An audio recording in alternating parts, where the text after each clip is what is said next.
Ibu, apa yang terjadi?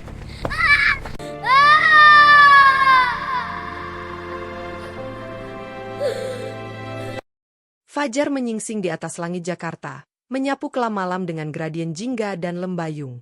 Dari ketinggian lantai 68 apartemen The Peak, Sutrisno menyaksikan transformasi itu bukan sebagai keindahan, melainkan sebagai pertanda dimulainya hari baru yang harus dikuasai. Kota di bawahnya bagaikan papan catur raksasa, dan ia adalah salah satu pemain terpenting. Ia meneguk kopi luwak yang telah diseduh dengan suhu sempurna 92 derajat Celcius. Rasa pahit yang mahal itu menyentuh lidahnya seperti sebuah ritual. Kehidupannya adalah orkestra yang terukur dengan presisi tinggi. Setelah kopi, ada sesi meditasi transendental selama 20 menit bersama guru pribadinya, I Gusti Made. Lalu, latihan beban ringan di home gym berkelas dengan pelatih. Barulah ia mandi, menggunakan air yang dimurnikan dan wewangian sabun dengan esensi oud dari Yordania. Di depan lemari berpanel kayu ebony, pilihannya jatuh pada setelan double-breasted dari bahan wool Super 150S, warna anthracite grey. Ia mengancingkan manset kemeja putih Swiss dengan cufflinks dari platinum dan safir biru kecil, pemberian dirinya sendiri saat IPO perusahaannya meledak. Anda memiliki konferensi video dengan investor Singapura pukul 10, makan siang di Le Ciel dengan calon mitra dari Prancis pukul 12.30, dan di malam hari, Galeri Seni Kontemporer meminta kehadiran Anda untuk pembukaan pameran, lapor Andi, asisten pribadinya yang setia, melalui sambungan interkom. Suara Andi datar, efisien. Batalkan galeri. Saya ingin malam yang tenang, sahut Sutrisno, merapikan dasi sutra yang diikat dengan simpul Windsor sempurna. Seni hanyalah aset, bukan passion. Ia lebih memilih menganalisis laporan kuartalan. Perjalanan menuju distrik bisnis menggunakan Mercedes Maybach S-Class yang dikemudikan sopirnya, Herman, adalah perpanjangan dari ruang kerjanya. Ia menyimak briefing dari Andi via handsfree, matanya sesekali melirik deretan pohon palem raja yang melintas cepat. Dunia di luar kaca mobil adalah latar belakang kabur, tidak lebih nyata dari gambar di layar komputernya. Ia telah membangun tembok kaca yang kokoh antara dirinya dan hiruk-pikuk kota. Hubungannya dengan manusia pun transaksional. Ia membayar loyalitas, keahlian, dan pelayanan. Cinta? Itu adalah konsep abstrak yang berisiko, sebuah vulnerabilitas yang tidak perlu bagi seseorang yang segalanya bisa dibeli. Makan siang di Le Ciel adalah acara yang telah ia nanti, bukan karena lapar, tetapi karena restoran itu mewakili puncak pencapaiannya. Bertahun lalu, ia hanya bisa memandang gedung bergaya Art Deco itu dari luar. Kini, ia memiliki meja tetap di sudut paling privat, dekat jendela besar berlapis kristal yang menawarkan pemandangan taman kota yang tertata rapi. Chef pribadi restoran, Monsieur Laurent, telah menyusun menu spesial 7 ronde untuknya dan tamunya, Monsieur Dubois, yang bisnis keluarganya di bidang parfum ingin merambah pasar Asia Tenggara. Saat Sutrisno duduk, kain linen yang dirona dengan sempurna terasa sejuk di kulitnya. Anggur Chateau Margaux 1990 telah dibiarkan bernapas. Suasana tenang, hanya dipecah oleh gemerisik samar seragam pelayan dan alunan musik piano klasik yang hampir tak terdengar. Monsieur Dubois tiba, dan percakapan bisnis yang halus pun dimulai. Sutrisno tenggelam dalam zona nyamannya. Angka, proyeksi, strategi. Dunia rasional ini ia pahami. Hidangan pembuka, foie gras dengan chutney buah ara, baru saja disantapnya dengan nikmat ketika sesuatu di luar jendela menarik perhatiannya. Seorang anak laki-laki, mungkin 8 atau 9 tahun, berdiri di tepi trotoar tepat di seberang kaca restoran. Pakaiannya lusuh dan terlalu besar untuk tubuhnya yang kurus. Wajahnya kotor, tetapi matanya menatap langsung ke arah Sutrisno. Tatapan itu bukan tatapan pengemis biasa yang memohon belas kasihan. Ada sesuatu yang mendesak, sebuah keputusasaan yang intens, di dalamnya. Sutrisno merasa tidak nyaman. Ia mengalihkan pandangan, berusaha fokus kembali pada penjelasan Dubois tentang rantai pasok minyak mawar Bulgaria. Namun, tatapan anak itu seperti jarum, menusuk-nusuk konsentrasinya. Ia memberi isyarat halus pada Maitrede, yang segera mengangguk paham dan berbalik untuk menangani gangguan itu. Tapi sudah terlambat. Pintu restoran yang berat terbuka dengan suara berderit, dan bocah itu menerobos masuk. Seorang pelayan berusaha menghalanginya, tetapi anak itu gesit dan kecil. Ia berlari, kakinya yang hanya beralas sandal jepit bekas mengepak-ngepak di lantai marmer yang mengilap, mengarah lurus ke meja Sutrisno. "Tuan! Tolong, Tuan!" Suara tangisnya yang melengking memecah kesunyian elegan restoran. Semua kepala tertuju ke arah mereka. Dubois terlihat kaget dan tidak senang. Sutrisno merasa darahnya naik ke wajah. Rasa malu yang panas membakar pipinya. Ini adalah pelanggaran terhadap dunianya, sebuah kekacauan yang tak termaafkan. Anak itu kini berdiri hanya 1 meter darinya, tubuhnya gemetar hebat. Air mata dan ingus mengalir di wajahnya yang kotor. "Tolong ibuku, Tuan. Dia sekarat," teriaknya. Sutrisno mengambil napas dalam-dalam, berusaha menenangkan diri. Solusi selalu ada, dan solusinya selalu sederhana, uang. Dengan gerakan dingin, ia merogoh dompet kulit aligator di saku dalam jasnya. Ia mengeluarkan 3 lembar uang ratusan ribu rupiah, jumlah yang bagi anak itu pasti terlihat seperti harta karun. "Ambil ini," ucap Sutrisno, suaranya datar namun penuh wibawa yang mematikan. "Bawa ibumu ke puskesmas. Jangan ganggu orang lagi." Ia mengulurkan uang itu. Bocah itu, Raden, Sutrisno belum tahu namanya, melirik selembar uang merah itu, lalu kembali menatap wajah Sutrisno. Air matanya semakin deras, tapi ia menggeleng keras. Tangannya menepis lembut uang yang diulurkan. "Bukan uang, Tuan." Ibu bilang cari Bapak Sutrisno. Hanya Bapak Sutrisno yang bisa menolong. "Tolong ikut aku." Nama sendiri yang disebut dari mulut bocah asing di tempat seperti ini membuat Sutrisno membeku sejenak. Sebuah rasa geli aneh, campuran antara keingintahuan dan firasat buruk, merayap di tulang belakangnya. Andi, yang duduk di meja kecil tak jauh, sudah beranjak untuk mengambil tindakan lebih tegas. Tapi Sutrisno mengangkat tangan, menghentikan Andi. Tatapannya menelusuri wajah bocah itu. Ada sesuatu yang familiar, sesuatu yang jauh di dalam ingatannya yang berusaha ia tekan, berdenyut lemah. "Siapa namamu?" tanya Sutrisno, suaranya lebih rendah. "Raden, Tuan." "Dan ibumu? Siapa nama ibumu?" Bundo bilang, namanya Sri. Kali ini, bukan hanya rasa geli. Itu adalah pukulan tumpul di ulu hatinya. Sri. Nama itu terngiang seperti gema dari lorong waktu yang telah lama ia tembok rapat. Wajahnya pasti memucat, karena Monsieur Dubois bertanya, "Ada masalah, Tuan Sutrisno?" Sutrisno mengabaikannya. Ia menatap Raden, bocah yang tadi hanya gangguan, kini menjadi perwujudan dari sebuah masa lalu yang mengancam. "Di mana ibumu?" Suaranya serak. Raden seolah mendapat energi baru. Matanya bersinar dengan harapan yang menyakitkan. "Aku antar Bapak. Dekat sini. Cepat, Tuan, sebelum." Ia tidak bisa menyelesaikan kalimatnya. Isaknya kembali membuyarkan kata-kata. Sutrisno berdiri. Keputusannya dibuat dalam sekejap, didorong oleh dorongan irasional yang bahkan ia sendiri tidak paham. "Andi, urus ini." Ia melirik ke Dubois yang kebingungan. "Maaf, Dubois, ada keadaan darurat pribadi. Kita lanjutkan lain waktu." Ia tidak menunggu tanggapan. Jasnya ia kencangkan, dan dengan langkah cepat, ia mengikuti bocah kecil yang sudah berbalik dan berlari keluar restoran, meninggalkan kemewahan yang tiba-tiba terasa hampa dan sebuah anggur margaus yang belum tersentuh. Pintu kaca tebal leciel menutup dengan sendirinya di belakang Sutrisno, memutuskan secara fisik dunia sunyi yang teratur dengan hiruk-pikuk trotoar yang panas dan bising. Raden sudah beberapa langkah di depan, meliuk di antara kerumunan orang yang sedang makan siang. Jas Sutrisno yang berwarna antracite grey langsung menyerap terik matahari, terasa berat dan tidak pada tempatnya. "Tunggu!" teriak Sutrisno, suaranya tenggelam dalam deru lalu lintas. Raden menoleh, wajahnya panik. "Cepat, Tuan!" Ia terus berjalan, tidak berlari lagi, seolah menyadari pria di belakangnya tidak terbiasa dengan medan ini. Sutrisno terpaksa menyusul, merasa kikuk. Andi muncul di sampingnya, napas sedikit tersengal. "Pak, izinkan saya saja yang urus. Saya bisa ikut anak itu, atau kita bisa telepon ambulans." "Tidak," potong Sutrisno, matanya tak lepas dari punggung baju kaos oblong sobek yang dikenakan Raden. "Saya harus pergi sendiri." "Tapi lingkungannya tidak aman, Pak. Dan pertemuan dengan Dubois." "Urus itu, Andi. Itu yang saya bayar Anda untuk lakukan." Tatapan Sutrisno keras. Andi mengangguk patuh, mundur, tetapi Sutrisno bisa merasakan keheranan dan kekhawatiran di mata asistennya. Perjalanan dimulai dengan naik turun trotoar yang rusak. Mereka menyeberangi jalan raya, bukan di zebra cross, tetapi menerobos di antara celah mobil yang merayap. Sutrisno yang terbiasa dengan pintu mobil yang selalu dibukakan, hampir tertabrak sepeda motor. Teriakan sopir taksi memekakkan telinganya. Ia merasa seperti ikan yang dicemplungkan ke darat. Lanskap perlahan berubah.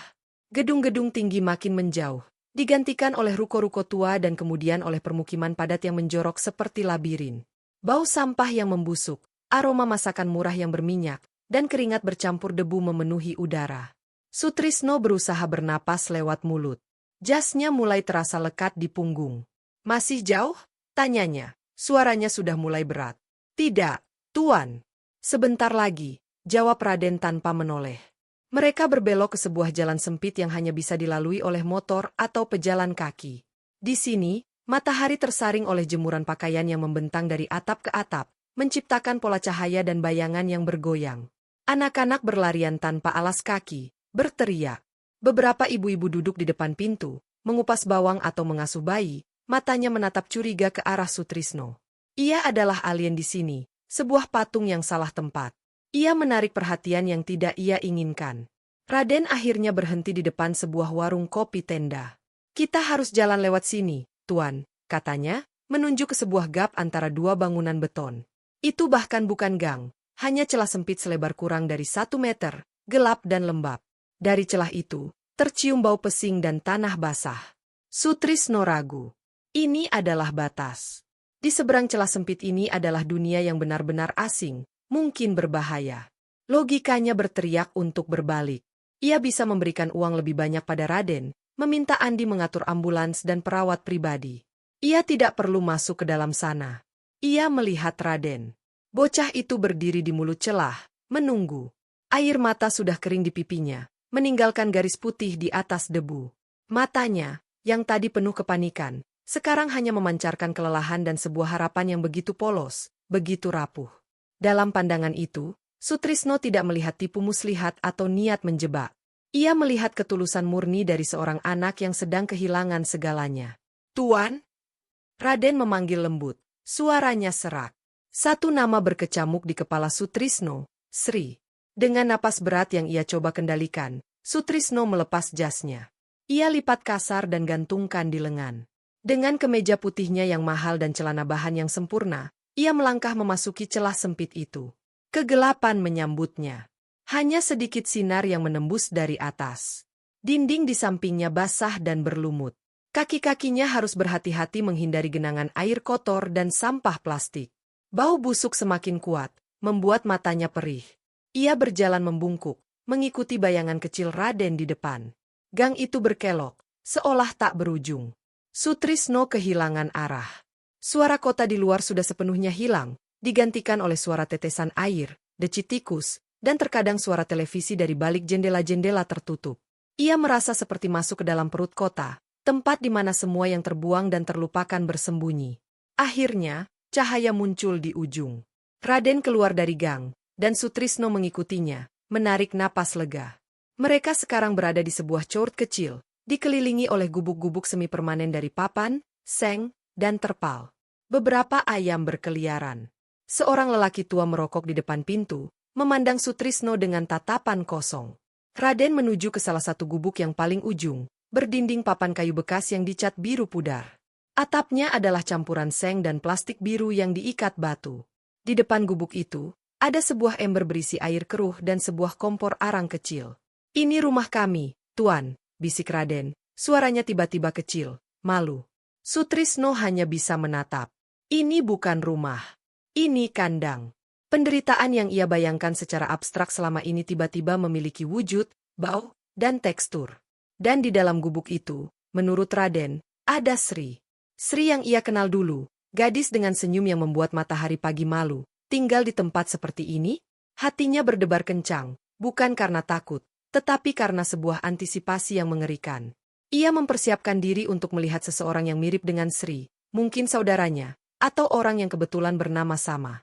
Raden membuka pintu yang hanya berupa lembaran papan yang digeser. Dari dalam, keluar bau obat, keringat sakit, dan sesuatu yang manis sepat. Bau kematian yang pernah ia cium saat ayahnya meninggal, bertahun-tahun lalu. Bau itu membawa kembali kenangan yang tidak ia inginkan. Bundo? Aku bawa Bapak Sutrisno, Raden memanggil ke dalam, suaranya bergetar penuh harap. Tidak ada jawaban, hanya suara napas tersengal yang berat dan tidak teratur. Sutrisno membungkuk, memasuki ruangan yang gelap. Butuh waktu beberapa detik untuk matanya menyesuaikan diri. Sinar temaram masuk dari celah atap seng, menyapu sebuah ruangan kecil yang bersih namun sangat miskin. Di sudut, di atas sebuah balai-balai dari papan dan dipenuhi dengan kain serta selimut lusuh, terbaring sesosok tubuh. Dengan langkah berat, seperti mendekati tebing, Sutrisno mendekat.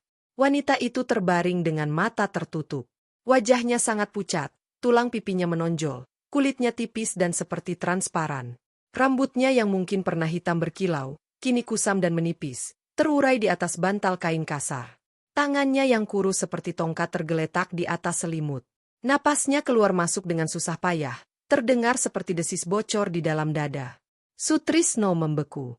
Dunia di sekitarnya, bau, suara, gubuk reot, semuanya menghilang. Yang ada hanya wajah di atas balai-balai itu.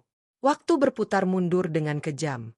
Dalam kehancuran fisik itu, dalam penderitaan yang menggerogoti, ia masih bisa melihatnya.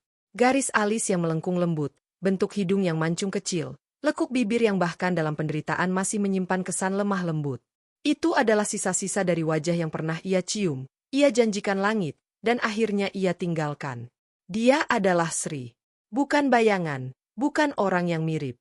Dia adalah Sri dari masa mudanya. Lutut Sutrisno terasa lemas. Rasanya seperti seluruh udara di ruangan itu dihisap keluar.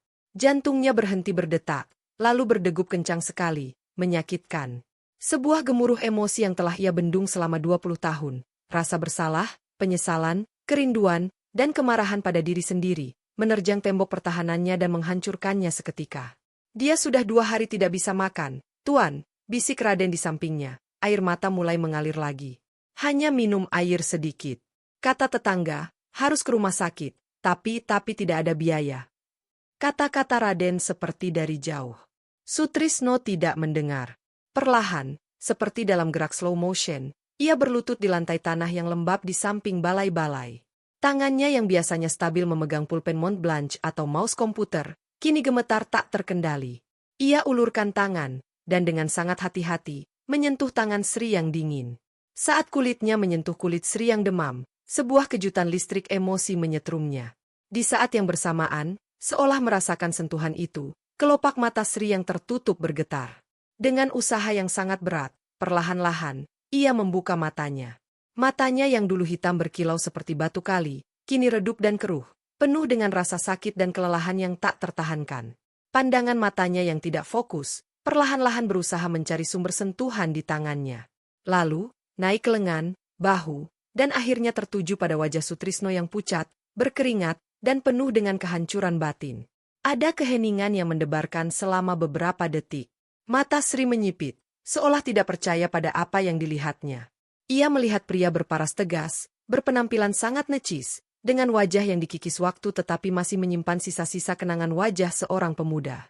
Bibir Sri yang pecah-pecah bergetar. Napas tersengalnya berhenti sejenak, lalu keluar dalam sebuah helaan panjang yang bergetar. Dari kedalaman jiwa yang tersisa, dari ingatan yang mungkin satu-satunya yang membuatnya bertahan, terdengar suara parau, nyaris tidak terdengar, namun bagi Sutrisno menggema seperti guntur. Sutu? Nama itu. Nama yang tidak pernah diucapkan oleh siapapun selama 20 tahun. Nama yang ia kubur bersama pakaian lusuh dan mimpi-mimpi naifnya. Nama yang mewakili seseorang yang telah mati, agar Sutrisno bisa lahir. Di saat namanya yang sejati diucapkan oleh wanita sekarat di depannya, seluruh bangunan identitas Sutrisno, miliarder, pengusaha sukses, tuan yang dingin, runtuh berantakan. Air mata yang tak pernah ia kenal sejak pemakaman ibunya, tumpah deras tanpa bisa dibendung. Ia menekan tangan Sri ke dahannya yang panas, tubuhnya terguncang oleh isakan yang dalam dan menyakitkan. Aku di sini, Sri. Ia berhasil membisikkan, suaranya hancur. Aku di sini. Dari sudut ruangan, Raden memandang pemandangan ini dengan mata yang membelalak, kebingungan yang sempurna. Ia tidak mengerti mengapa pria kaya yang dingin tadi sekarang menangis seperti anak kecil sambil memegangi tangan ibunya. Tapi di dalam kebingungan itu, ada sebuah benih kecil dari harapan yang aneh. Mungkin, akhirnya, ada seseorang yang benar-benar peduli. Sutrisno mengangkat kepalanya, air matanya masih mengalir. Pandangannya yang berkaca-kaca beralih dari wajah Sri yang mulai menutup matanya lagi ke arah Raden. Ia melihat bocah itu, wajahnya yang kurus, matanya yang besar. Dan untuk pertama kalinya, Ia benar-benar melihat. Ia melihat lekuk matanya yang mirip Sri. Ia melihat bentuk alisnya yang seperti alisnya sendiri di masa muda. Ia melihat keteguhan di balik ketakutan, sebuah keteguhan yang ia kenali dalam dirinya sendiri. Sebuah kenyataan yang lebih dahsyat, lebih menghancurkan daripada sekadar menemukan Sri, menghantamnya dengan kekuatan penuh. Bocah yatim yang memohon di restoran, anak yang membawanya ke ujung dunia ini, yang memanggil Sri, Bundo, adalah darah dagingnya sendiri. Raden. Gumam Sutrisno, suaranya penuh dengan rasa kagum, ngeri, dan rasa bersalah yang tak terukur. Bocah itu hanya menatapnya, masih bingung. Tapi Sutrisno tahu. Ia telah kehilangan 20 tahun. Ia telah kehilangan cinta. Dan sekarang, di dalam gubuk kumuh ini, di ambang kehilangan yang lain, ia menemukan sebuah warisan yang tak pernah ia minta, tetapi yang akan mengubah segalanya selamanya. Gang sempit itu tidak hanya membawanya ke permukiman kumuh, itu membawanya langsung ke jantung masa lalunya yang paling gelap, dan ke masa depannya yang tak terduga. Suara, Suto, itu masih menggantung di udara lembab, memantul di dinding kayu reot, tertanam jauh di dalam jiwa Sutrisno yang sedang terguncang. Ia berlutut, terpaku, tangan gemetarnya masih menggenggam tangan Sri yang semakin dingin. Kontras antara kemeja putihnya yang masih nyaris sempurna dengan kondisi sekelilingnya terasa seperti sebuah lelucon kejam dari takdir. Ibu, ibu kenal tuan ini. Suara Raden yang kecil dan penuh heran memecah kesunyian yang mendebarkan. Sri tidak menjawab. Tenaganya seolah habis untuk mengucapkan satu nama itu. Matanya tertutup kembali, tetapi kali ini, sebuah tetesan air mata perlahan mengalir dari sudutnya, menyusuri pelipisnya yang cekung dan menggenang di telinganya. Itu adalah jawaban yang lebih fasih dari kata-kata apapun. Sutrisno menarik napas dalam-dalam, berusaha mengumpulkan pecahan-pecahan dirinya yang berantakan. Emosi harus ditunda.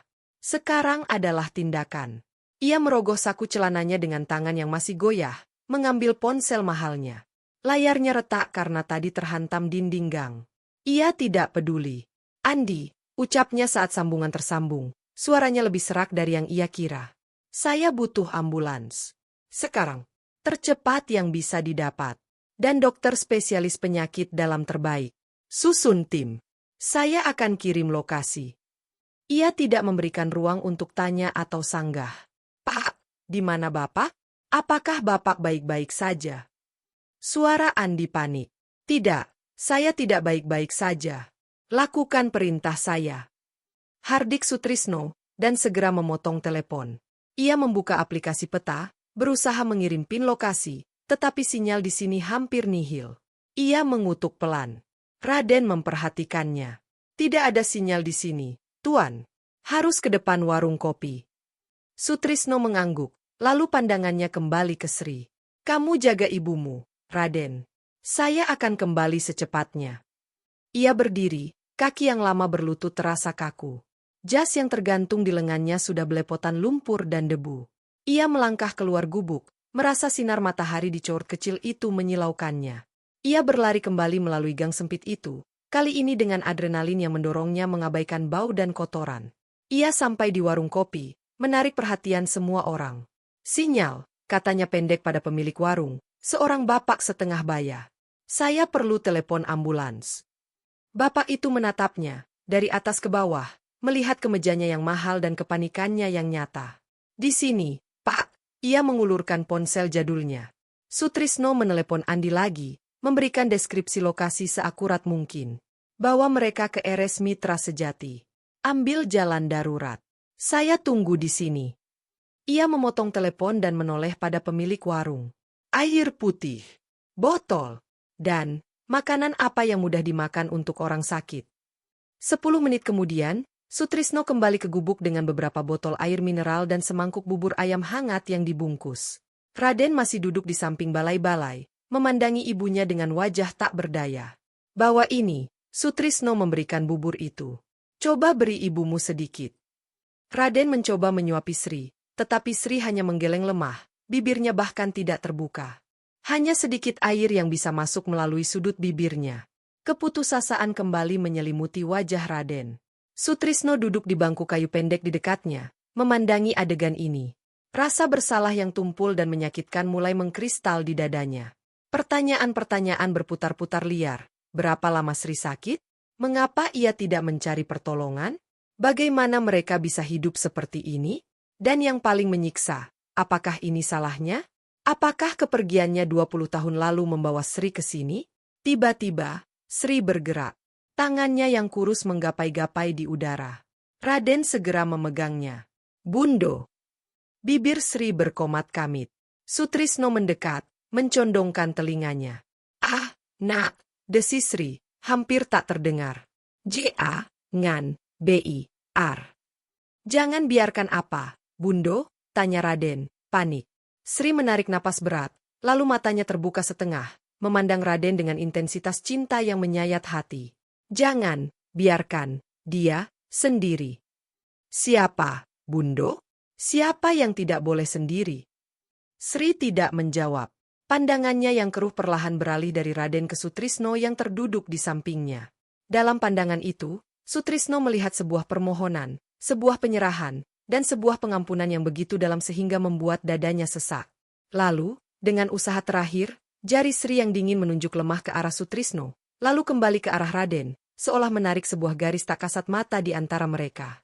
Kemudian, tenaganya habis. Tangannya jatuh lemas. Matanya tertutup kembali, tapi kali ini napasnya terdengar lebih tenang, seolah sebuah beban berat telah ia limpahkan. Sutrisno memahami. Pesan itu untuknya. Jangan biarkan dia sendiri. Raden. Anak itu. Suara sirene ambulans meraung dari kejauhan, semakin dekat. Suara itu memecah keputusasaan dengan janwi pertolongan. Beberapa menit kemudian, keributan terdengar di gang. Andi muncul di pintu gubuk, diikuti oleh 2 paramedis dengan tandu. Wajah Andi pucat melihat kondisi tempat itu dan keadaan majikannya. Pak Sutrisno. Di sini. Bawa dia dengan hati-hati. Perintah Sutrisno, bangkit. Suaranya sudah kembali memiliki ketegasan, tetapi ada nada baru di dalamnya, sebuah kepedulian yang mendesak. Para medis dengan cekatan memindahkan Sri yang ringkih ke atas tandu, memasang oksigen. Sutrisno dan Raden mengikuti mereka keluar. Kerumunan warga sudah berkumpul, berbisik-bisik melihat kejadian tak biasa ini. Tatapan mereka pada Sutrisno penuh dengan rasa ingin tahu dan sedikit kecurigaan. Di dalam ambulans yang sempit, Sutrisno duduk di bangku samping, memandangi wajah Sri yang di bawah masker oksigen terlihat seperti patung lilin. Raden duduk di sebelahnya, menggenggam erat jari-jari ibunya, wajahnya penuh ketakutan dan harapan. Andi mengikuti dengan mobil Sutrisno. Dia akan baik-baik saja, kan, Tuan? Tanya Raden tiba-tiba. Suaranya kecil di tengah deru mesin dan sirene. Sutrisno menatap bocah itu, anaknya. Ia melihat ketakutan yang sama yang pernah ia rasakan saat kecil. Saat ibunya sakit dan tidak ada uang untuk berobat. Perasaan itu, yang telah ia kubur di bawah tumpukan kesuksesan, kembali muncul dengan menyakitkan. Kita akan lakukan yang terbaik, Raden, jawab Sutrisno, dan ia terkejut mendengar nada lembut dalam suaranya sendiri.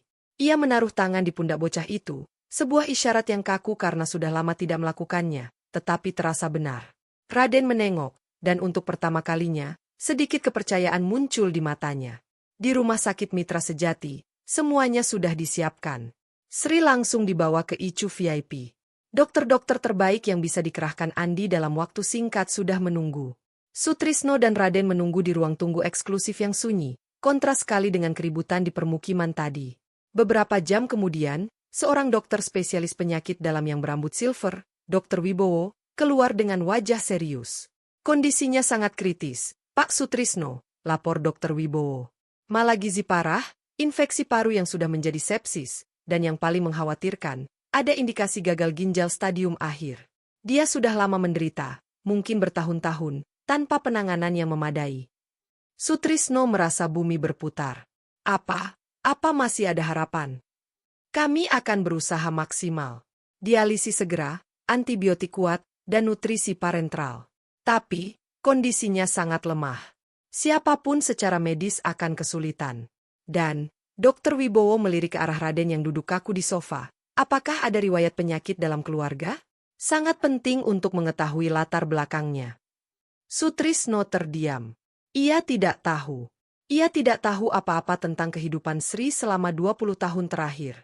Ia adalah orang asing bagi wanita yang pernah ia cintai itu. Tidak, saya tidak tahu, jawabnya, dan rasa bersalah itu kembali menyesakkan. Dr. Wibowo mengangguk mengerti. Kami akan melakukan pemeriksaan lengkap. Untuk sementara, istirahatkan dulu. Akan ada perawat yang mengabari jika ada perkembangan. Setelah dokter pergi, ruang tunggu kembali sunyi. Hanya terdengar suara AC yang berdesis.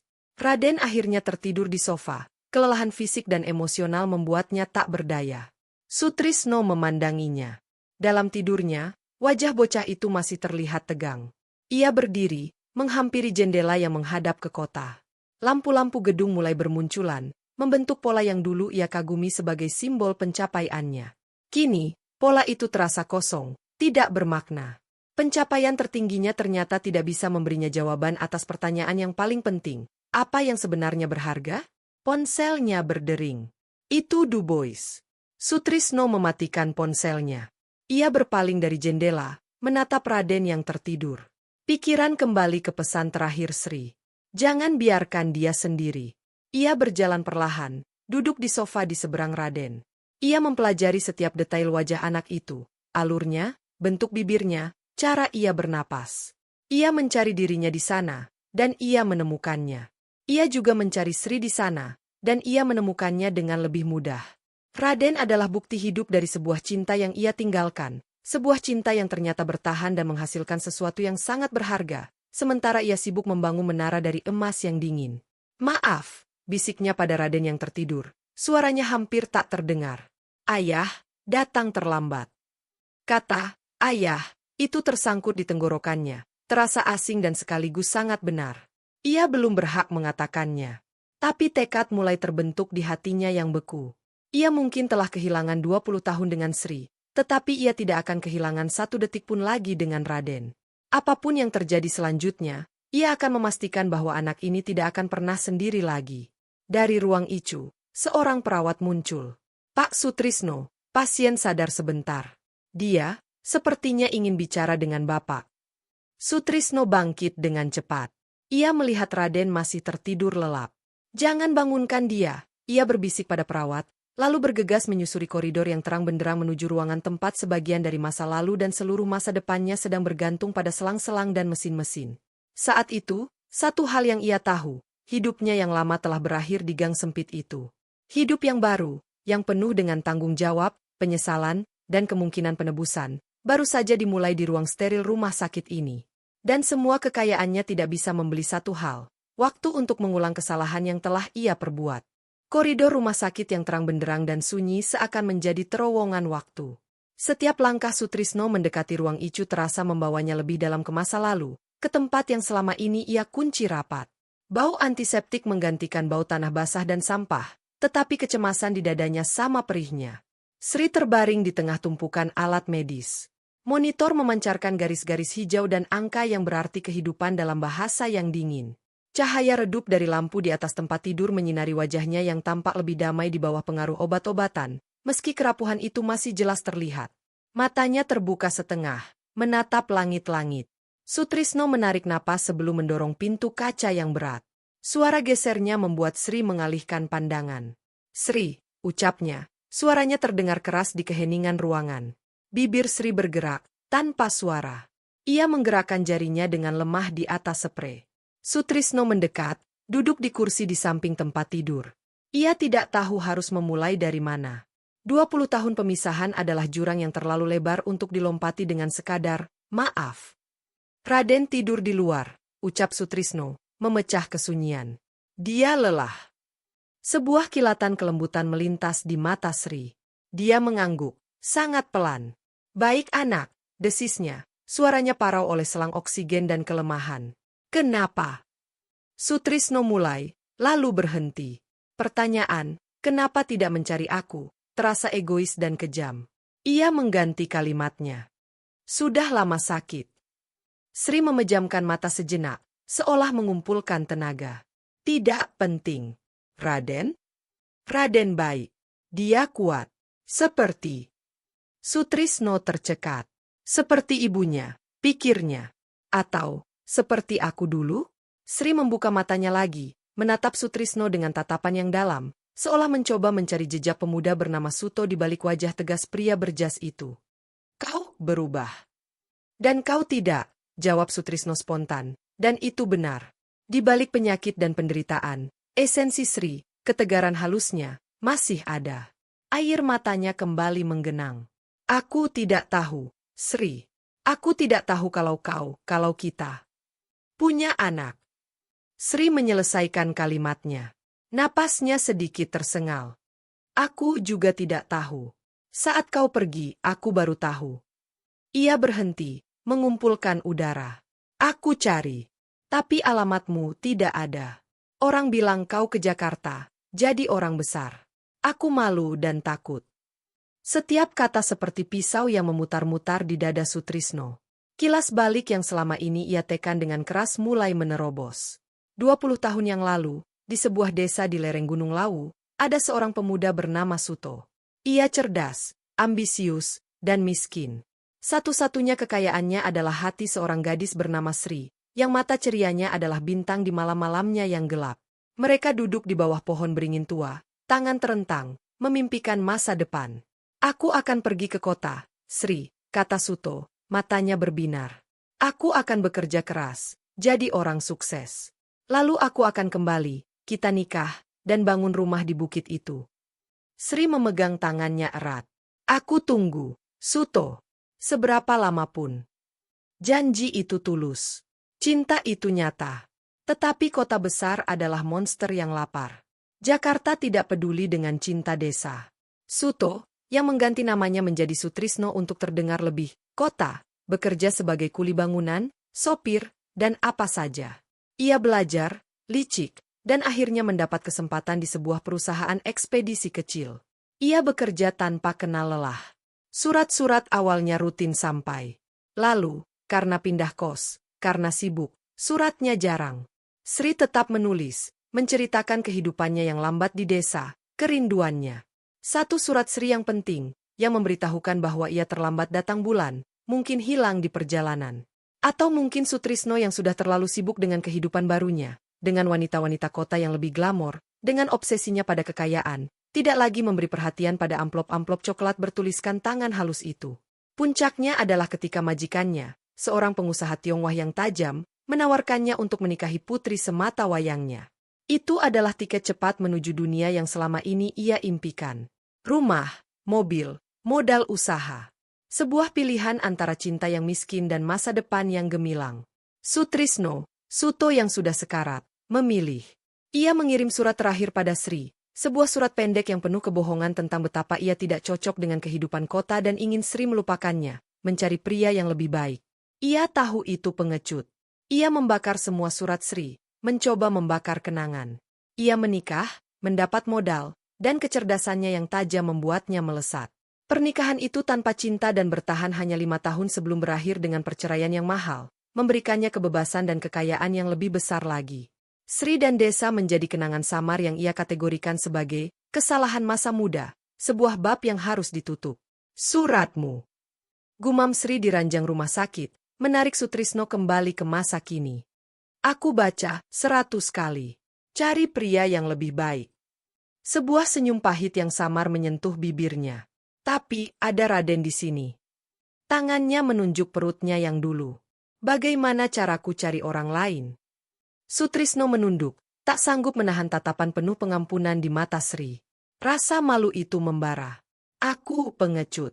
Aku ambil jalan mudah. Aku pikir kekayaan akan membuatku bahagia.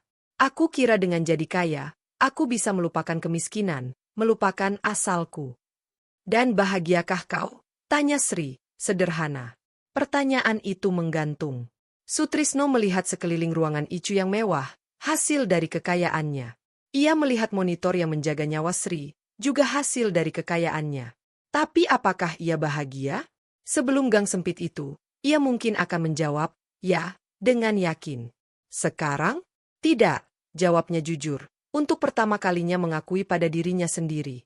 Aku hanya sibuk. Aku hanya penuh. Penuh dengan jadwal, dengan aset, dengan kesepian yang ia tutupi dengan transaksi. Sri mengangguk pelan, seolah sudah mengetahuinya. Raden, dia harta satu-satunya. Aku kerja cuci piring, jahit baju untuk sekolahnya. Dia pintar, Suto. Sangat pintar. Kebanggaan memancar dari suaranya yang lemah. Aku ingin dia punya masa depan, bukan seperti ini. Tapi tenagaku habis. Kenapa tidak cari aku? Desak Sutrisno. Rasa penasaran dan sakit itu akhirnya keluar. Dengan namaku sekarang, seharusnya mudah. Sri memandangnya lama. Apa gunanya? Memaksa seorang ayah yang tidak mau? Mempermalukanmu?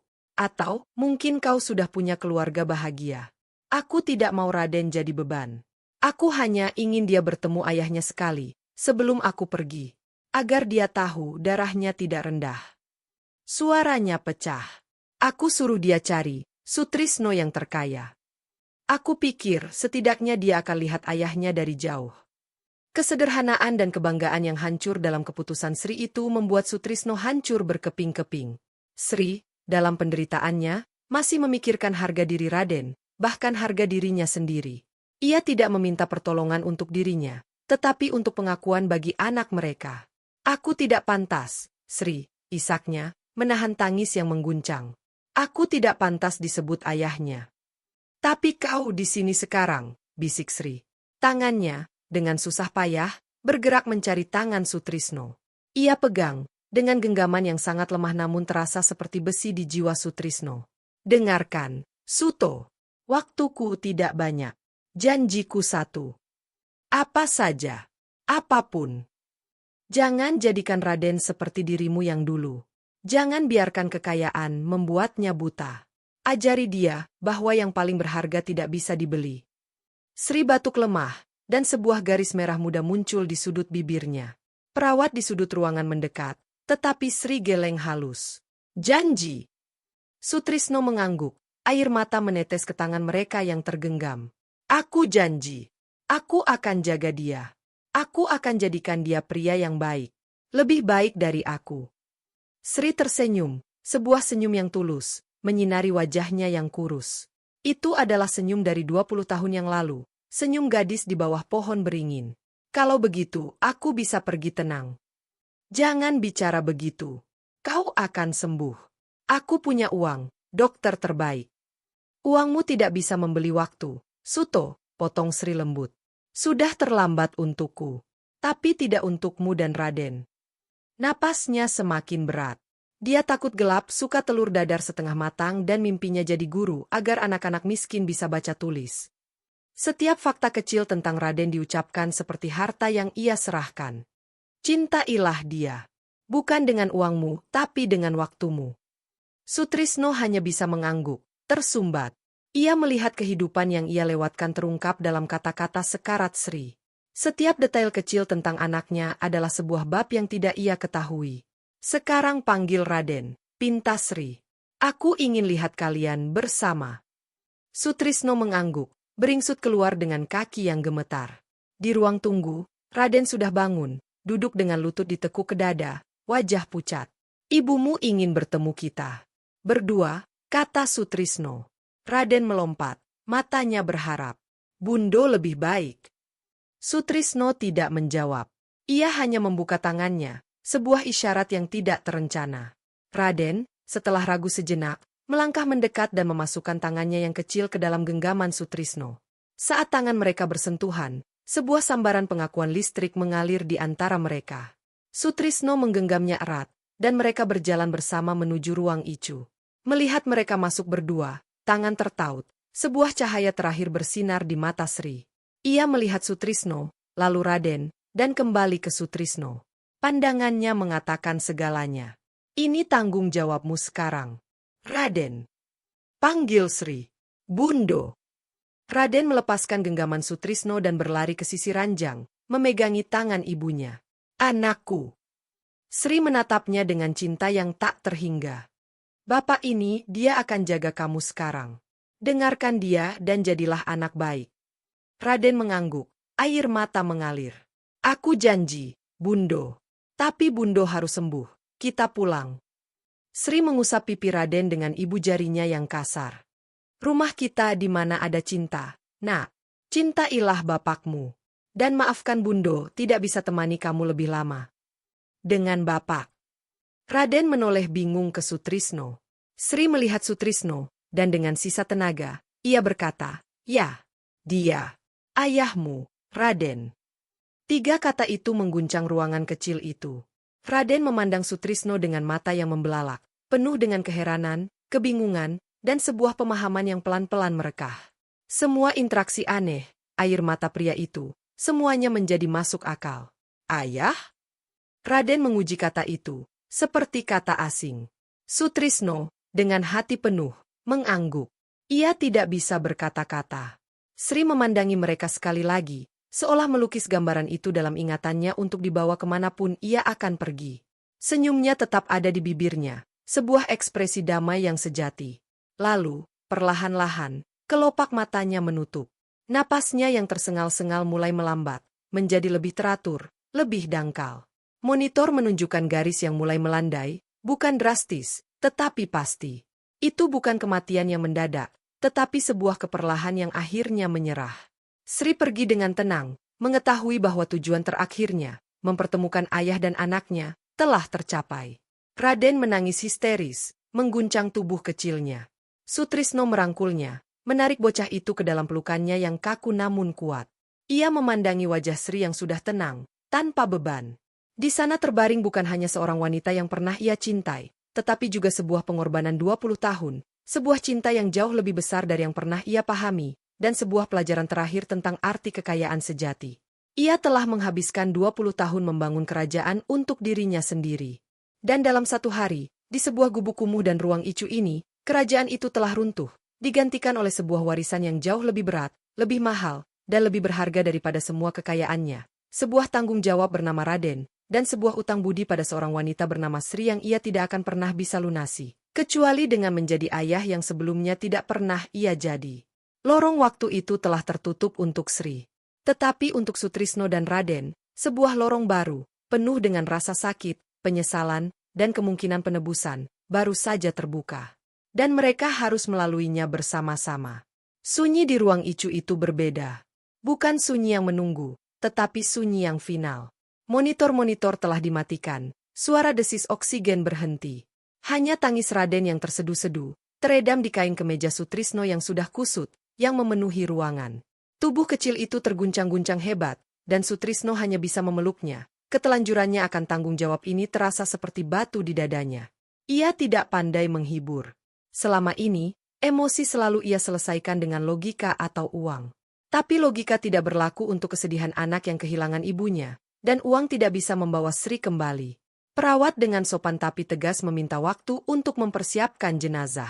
Sutrisno mengangguk, membimbing Raden yang lemas keluar ruangan. Di koridor, Andi menunggu dengan wajah pucat. Ia melihat majikannya yang biasanya tak tersentuh, kini berdiri dengan baju compang-camping, pelukan melindungi seorang anak yang tak dikenal. Pak! Andi mulai, suaranya hati-hati. Temukan rumah duka terbaik.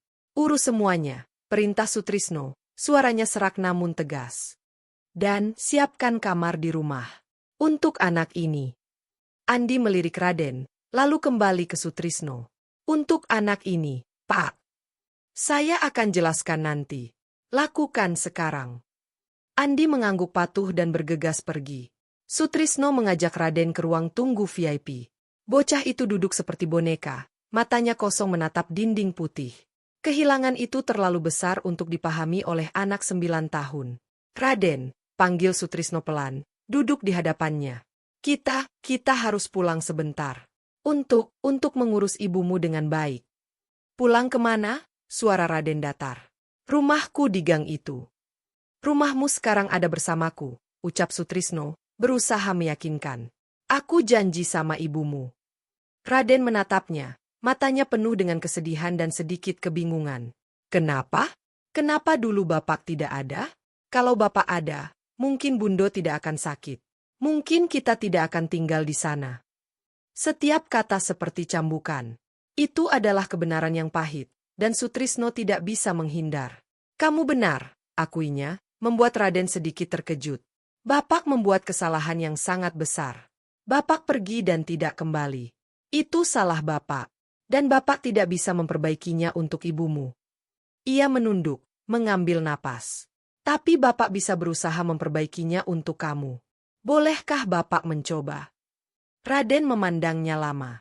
Di matanya yang masih bocah, terjadi pertarungan antara kemarahan, kesedihan, dan kebutuhan mendasar akan rasa aman. Akhirnya, ia mengangguk, sangat pelan. Bukan karena ia telah memaafkan, tetapi karena ia terlalu lelah dan tidak punya pilihan lain. Mobil Mercedes yang mewah terasa seperti ruang antar dimensi saat mereka berkendara meninggalkan rumah sakit. Raden menatap luar jendela, wajahnya terpantul di kaca, bercampur dengan lampu kota yang berlalu cepat. Ia tidak pernah naik mobil seperti ini. Sutrisno diam, membiarkan anak itu memproses. Saat mereka tiba di apartemen The Peak, kemewahan yang biasa Sutrisno banggakan terasa seperti pameran yang tidak pada tempatnya. Marmer mengkilap, lampu kristal, lukisan abstrak mahal, semuanya seperti mengejek kepedihan yang mereka bawa. Raden berdiri kaku di lobi, kakinya yang bersandal jepit kotor kontras dengan permadani Persia yang mahal. Para staf apartemen mencoba menyembunyikan keheranan mereka. Di dalam penthouse, Raden terpana. Ruangan yang luas dengan langit-langit tinggi, dinding kaca dari lantai ke langit-langit, dan perabotan minimalis yang terlihat seperti karya seni. Ia berjalan pelan, hampir takut menyentuh apapun. "Ini rumah Bapak?" tanyanya, takjub. "Ini tempat Bapak tinggal," koreksi Sutrisno. "Dan sekarang, tempatmu juga." Ia memanggil salah satu asisten rumah tangganya, Ibu Marni. "Ibu, ini Raden. Tolong siapkan kamar tidur untuknya. Yang nyaman untuk anak." Ibu Marni, wanita parubaya yang telah bekerja untuknya bertahun-tahun, menyembunyikan keterkejutannya dengan baik. "Baik, Pak. Mau saya antar mandi dulu?" Raden melihat Sutrisno, takut. Aku mau di sini." "Bapak di sini. Ibu Marni akan membantumu," kata Sutrisno dengan lembut. Setelah Raden dibawa Ibu Marni, Sutrisno berdiri di tengah ruang tamunya yang megah. Ia merasa seperti penyusup. Foto-foto dirinya dengan para petinggi, piala penghargaan bisnis, patung-patung modern, semuanya tiba-tiba terasa hampa dan palsu. Ia berjalan ke jendela, memandang kota yang ia kuasai. Pencapaiannya terasa seperti istana pasir yang akan segera dihanyutkan oleh air pasang realitas. Malam itu adalah ujian pertama. Raden terbangun berteriak ketakutan, dilanda mimpi buruk. Sutrisno, yang terbangun dari tidurnya yang gelisah, bergegas ke kamar yang disiapkan untuk Raden. Ia menemukan bocah itu meringkuk di sudut tempat tidur besar, menangis. Bundo, jangan tinggalin Raden." Sutrisno mendekat, tanpa berpikir ia duduk di tepi tempat tidur dan menarik Raden ke pelukannya. Bapak di sini, Nak." Ia mengelus punggung kecil yang terguncang itu, menyanyikan lagu yang hampir ia lupakan, lagu yang biasa dinyanyikan ibunya dulu saat ia sakit. Suaranya serak dan sumbang, tapi itu berhasil. Raden pelan-pelan tenang, dan akhirnya tertidur lagi dalam pelukannya. Sutrisno duduk di sana berjam-jam, tidak berani bergerak, merasakan berat kecil yang begitu berarti di pangkuannya. Keesokan harinya, prosesi pemakaman dimulai. Sutrisno memilih tempat pemakaman terbaik, peti mati yang paling bagus, karangan bunga yang memenuhi ruang duka. Tapi ia merasa semua itu hanya untuk menutupi rasa bersalahnya. Yang paling mengharukan adalah saat teman-teman Sri dari permukiman kumuh datang. Wanita-wanita sederhana dengan mata yang penuh air melihat kemewahan yang mengelilingi almarhumah dengan perasaan campur aduj, terhormat, tetapi juga asing. Mereka bercerita pada Sutrisno tentang Sri yang tak kenal lelah, Sri yang selalu berbagi makanan sedikit punya, Sri yang mendidik Raden dengan penuh kasih meski dalam kekurangan. Setiap cerita adalah pisau baru di hati Sutrisno. Ia mengenal Sri yang lain, Sri yang penuh mimpi dan tawa. Ia tidak mengenal Sri yang bertarung setiap hari untuk hidup dan anaknya. Kekayaannya telah membuatnya buta terhadap jenis kekuatan lain, ketahanan. Raden, dengan pakaian hitam kecil yang dibelikan mendadak, berdiri kaku di samping peti ibunya. Tangisnya sudah kering, digantikan oleh sebuah keheningan yang mengkhawatirkan. Sutrisno berdiri di sampingnya, sesekali meletakkan tangan di pundaknya. Saat peti hendak diturunkan, Raden tiba-tiba bergerak. Ia mengambil skepal tanah dan melemparkannya ke liang lahat. "Selamat jalan, Bundo," bisiknya. "Aku janji jadi anak baik." Sutrisno, dengan hati berat, melakukan hal yang sama. "Aku akan jaga dia, Sri. Maafkan aku." Setelah pemakaman, kehidupan baru yang canggung benar-benar dimulai. Sutrisno membatalkan semua janji bisnisnya selama seminggu. Dunia bisnis gempar, tapi ia tidak peduli. Prioritasnya sekarang adalah satu, Raden. Konflik muncul dari hal-hal sederhana. Makanan. Raden tidak terbiasa dengan masakan chef pribadi yang penuh bumbu halus dan presentasi artistik. Ia hanya makan nasi, telur dadar, dan sambal sederhana. Tidak enak? Tanya Sutrisno saat melihat Raden hanya memainkan makanannya. Raden menggeleng, malu. Biasanya, Bundo masak pakai kayu api. Rasanya beda. Sutrisno memanggil Ibu Marni. Besok, tolong masak seperti biasa di rumah. Nasi, telur, sayur bening. Tidak usah yang ribet. Ia juga belajar bahwa mengasuh bukan sekadar menyediakan tempat tidur dan makanan. Raden takut naik lift sendirian. Raden tidak tahu cara menggunakan toilet duduk yang canggih. Raden kaget saat air panas langsung keluar dari keran. Sutrisno, dengan sabar yang ia tidak tahu ada dalam dirinya, mengajari semuanya. Ia juga belajar. Ia belajar bahwa kesabaran tidak bisa dibeli, bahwa perhatian lebih berharga dari barang mahal. Suatu sore, Andi datang melapor dengan sejumlah dokumen. Wajahnya serius. Pak, ada yang perlu kita bicarakan. Mengenai anak itu. Mengenai Raden, koreksi Sutrisno tajam. Dan dia ada di sana, di ruang keluarga. Bicaralah di sini. Andi tampak tidak nyaman. Pak, berdasarkan cerita Bapak dan pengakuan almarhumah, kita perlu tes DNA untuk kepastian hukum. Untuk hak waris, perlindungan. Tidak perlu, potong Sutrisno. Tapi Pak, untuk. Lihat matanya, Andi, kata Sutrisno, suaranya meninggi. Raden di ruang lain menoleh. Sutrisno menurunkan suaranya. Lihat caranya mengangkat alis saat bingung. Itu persis seperti saya. Dia adalah anak saya. Tidak ada tes di dunia ini yang akan membuat saya lebih yakin dari itu. Urus pengakuan anak secara hukum. Dengan atau tanpa DNA. Andi menarik napas. Baik, Pak. Lalu tentang keamanan. Latar belakang lingkungannya, kita harus berhati-hati. Latar belakangnya adalah bahwa ibunya adalah wanita paling berintegritas yang pernah saya kenal, dan dia telah membesarkan seorang anak yang berani dan baik di tengah kesulitan yang tidak bisa kita bayangkan, potong Sutrisno lagi. Suaranya tegas. Dia adalah keluarga saya. Perlakukan dia seperti itu. Andi terdiam, lalu mengangguk. Ia mulai memahami bahwa perubahan pada majikannya bukan sekadar sementara. Hari-hari berlalu.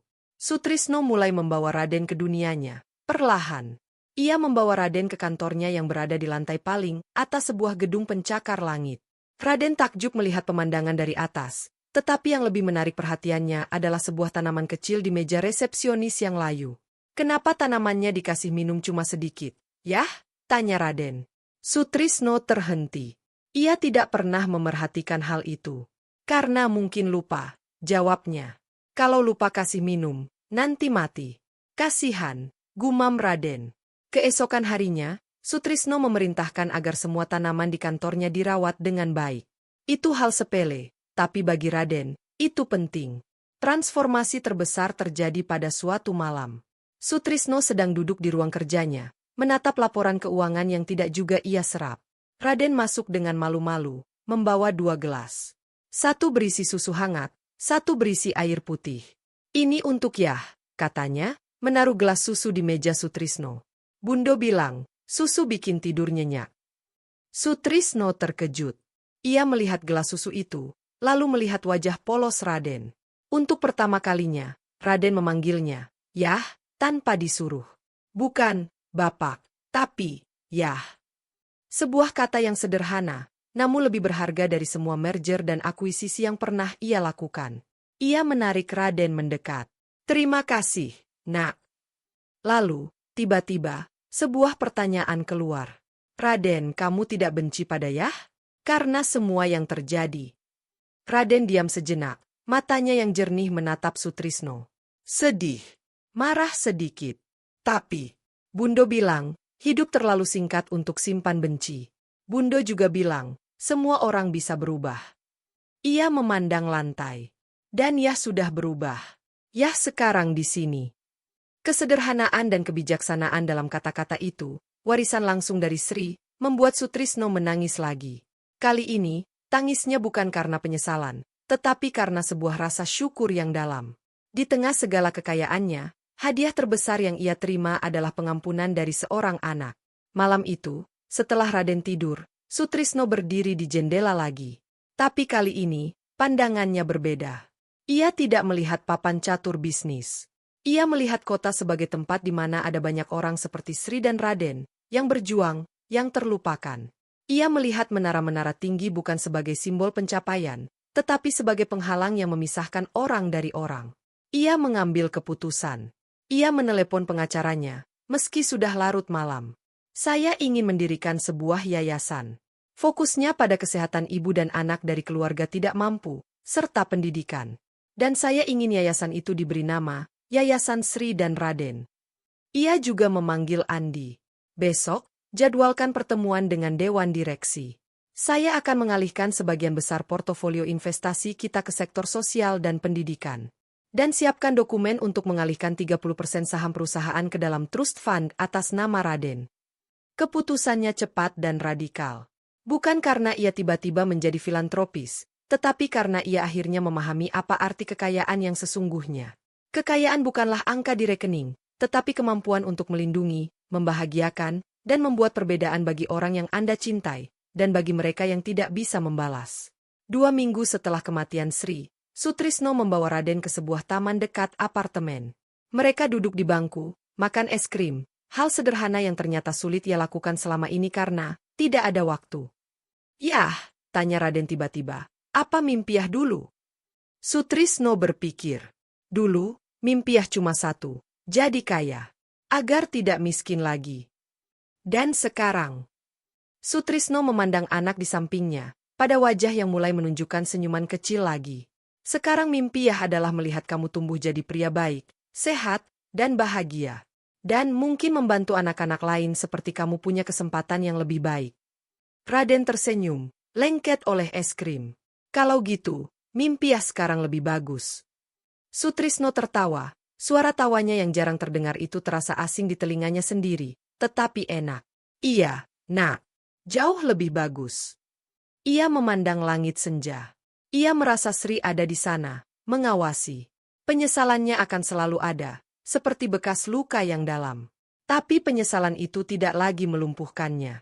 Sekarang, ia mengubahnya menjadi pertanggungjawaban. Tanggung jawab untuk membesarkan seorang anak dengan bijaksana, tanggung jawab untuk menggunakan kekayaannya dengan cara yang berarti, dan tanggung jawab untuk menjadi manusia yang lebih baik, manusia yang mungkin, akhirnya, pantas disebut ayah. Perjalanan masih panjang. Banyak yang harus dipelajari, banyak kesalahan yang pasti akan ia buat. Tapi untuk pertama kalinya dalam 20 tahun, Sutrisno merasa hidupnya memiliki tujuan yang lebih besar dari sekadar akumulasi kekayaan. Ia memiliki seseorang untuk dilindungi, seseorang untuk dicintai, dan sebuah janji pada masa lalu untuk ditepati. Itu adalah kekayaan yang sesungguhnya, dan ia baru saja memulainya dari nol. Ruangan itu terlalu besar, terlalu sunyi. Raden berdiri di tengah kamar tidur barunya yang luas, setelah Ibu Marni dan para staf lainnya mengundurkan diri. Karpet tebalnya menelan setiap langkahnya, membuatnya merasa seperti berjalan di awan yang asing. Tempat tidur king size dengan spray sutra tampak seperti sebuah pulau raksasa di tengah lautan kayu parket yang mengilap. Lemari berukir di dinding sepertinya bisa menelan semua barang-barangnya yang hanya memenuhi satu koper kecil bekas. Ia membuka koper itu.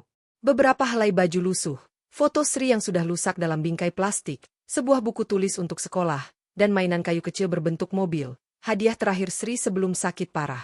Barang-barang itu terlihat sangat miskin dan tidak berarti di tengah kemewahan yang mengelilinginya. Raden merasakan sesuatu yang aneh di dadanya, bukan rasa senang, tetapi rasa bersalah. Seolah-olah dengan tinggal di sini, ia mengkhianati gubuk reot dan kehidupan yang ia kenal, mengkhianati kenangan Bundo. Suara ketukan pintu yang pelan membuatnya menoleh. Sutrisno berdiri di sana, sudah berganti pakaian menjadi kaos dan celana training mahal, namun tetap terlihat kaku. Sudah nyaman? Tanya Sutrisno, suaranya berusaha lembut namun terdengar datar. Raden mengangguk, tidak bersuara. Ia tidak tahu harus berkata apa. Mau lihat bagian lain rumah? Tawaran Sutrisno, mencoba memecah kebekuan. Mereka berjalan-jalan di penthouse.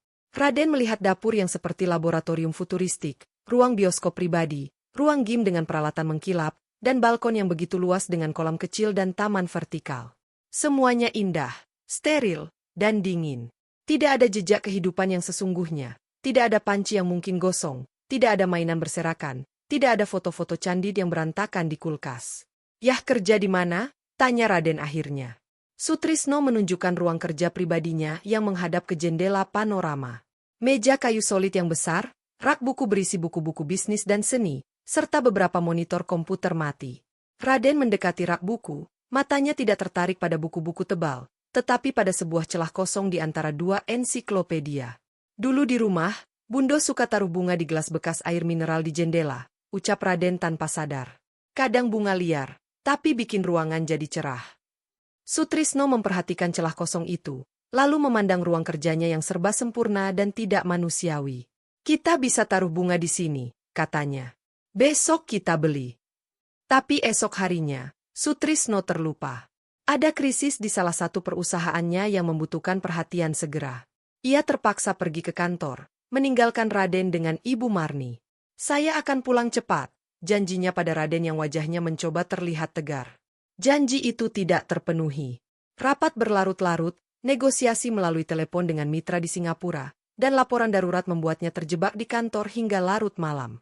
Saat ia pulang, penthouse gelap dan sunyi. Ia mengecek kamar Raden. Bocah itu tertidur dengan lampu meja masih menyala, sebuah buku pelajaran terbuka di dadanya. Di lantai dekat tempat tidur, ada sebuah gambar yang digambar di kertas HVS. Itu gambar 3 orang figur tongkat, yang besar di tengah memegang tangan 2 yang lebih kecil. Di atasnya tulisan cakar ayam, Yah, Bundo, dan Raden.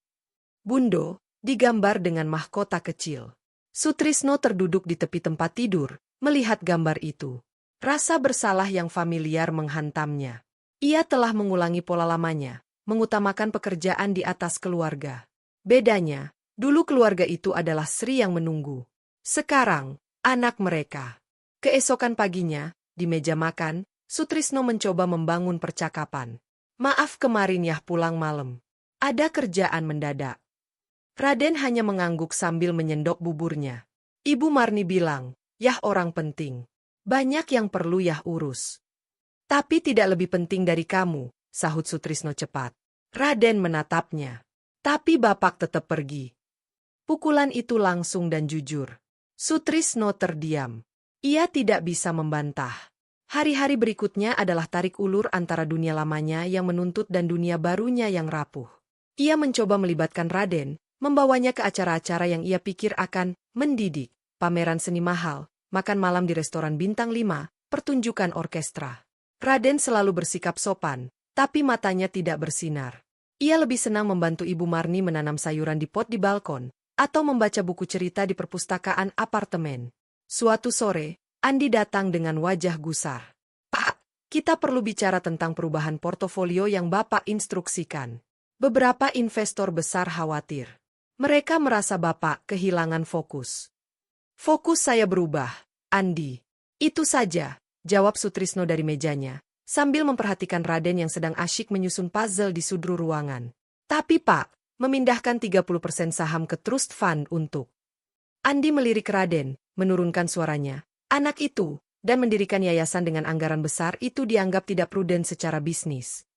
Sutrisno menatap Andi dengan tajam. "Pruden? Selama ini kita disebut pruden karena kita memotong anggaran kesehatan karyawan, menghindari pajak, dan mengakuisisi perusahaan kecil sampai mereka bangkrut. Itukah pruden? Saya tidak lagi tertarik dengan pruden yang seperti itu." Suaranya tegas. "Lakukan seperti yang saya perintahkan. Dan jika investor tidak suka, mereka bisa menarik dananya. Saya akan ganti dengan dana pribadi." Andi menarik napas, mengerti bahwa argumentasi bisnis tidak akan mempan. Ia mengalihkan perhatian. "Ada satu hal lagi, Pak." Ibu Sari Darmawan menelepon. Ia ingin mengajak Bapak dan Raden makan malam akhir pekan ini.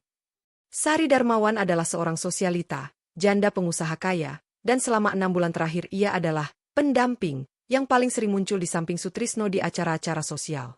Hubungan mereka transaksional. Ia memberinya akses ke lingkaran sosial tertentu, dan ia memberinya kemewahan dan status.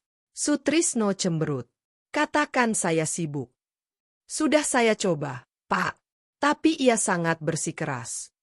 Akhir pekan itu, Sutrisno dan Raden yang mengenakan setelan kecil yang dibelikan khusus, duduk di sebuah restoran Prancis yang sangat eksklusif. Sari, dengan gaun kaktail dan perhiasan berkilauan, sudah menunggu.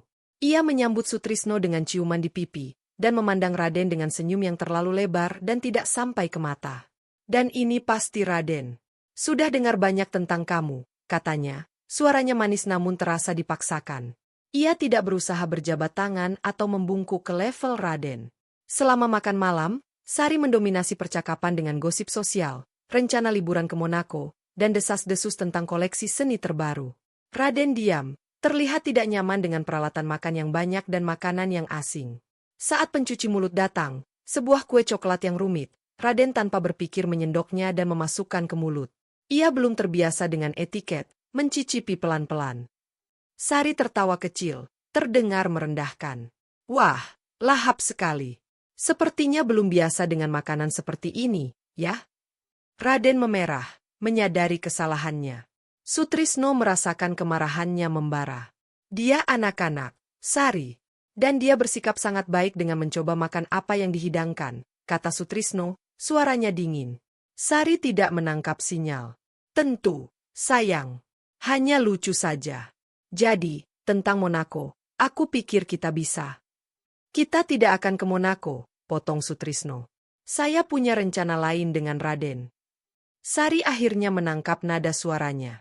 Wajahnya berubah. Apa rencananya? Main ke taman hiburan? Ucapnya dengan nada sarkastik halus. Ya, jawab Sutrisno sederhana. Dan mungkin naik sepeda, atau sekadar membaca buku di rumah. Hal-hal yang berarti. Sari mendelik. Sutrisno, kita perlu bicara. Ia melirik ke Raden. Berdua. Apapun yang ingin kamu katakan, bisa diucapkan di depan Raden. Dia adalah keluarga saya.